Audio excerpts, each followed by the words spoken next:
On est le 3 novembre, lendemain d'élection. Il y a eu beaucoup de changements dans les mairies de la Côte-Nord. Je vous propose un survol des résultats en commençant par Sept-Îles, métropole de la Côte-Nord.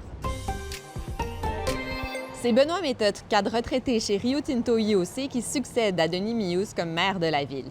Il a remporté les élections avec 50 des voix.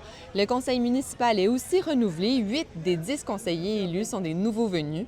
L'une des priorités de Méthode, c'est de se rapprocher des citoyens.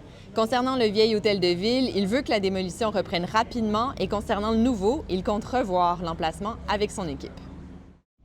Il n'y a pas de changement du côté de Bécomo, où Michel Desbiens est reconduit dans ses fonctions avec une écrasante majorité. Le maire est ravi de ce fort mandat. Son programme économique semble avoir convaincu les électeurs. Durant la campagne, Michel Desbiens a rappelé le besoin pour Bécomo d'augmenter ses revenus en accueillant de nouvelles entreprises.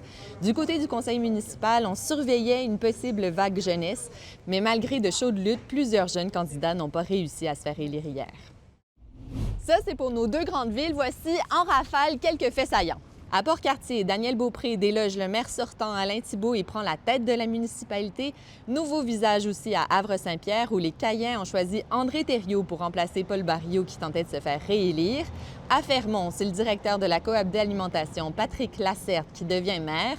À Natashquan, Richard Baudry succède à Henri Wapistan. Il met donc fin au mandat du premier maire Innu élu du village. Ça, c'est pour les mairies, mais il y avait aussi des élections dans 2 MRC. Dans la Manicouagan, le syndicaliste bien connu Guillaume Tremblay prend la suite de Marcel Furlong.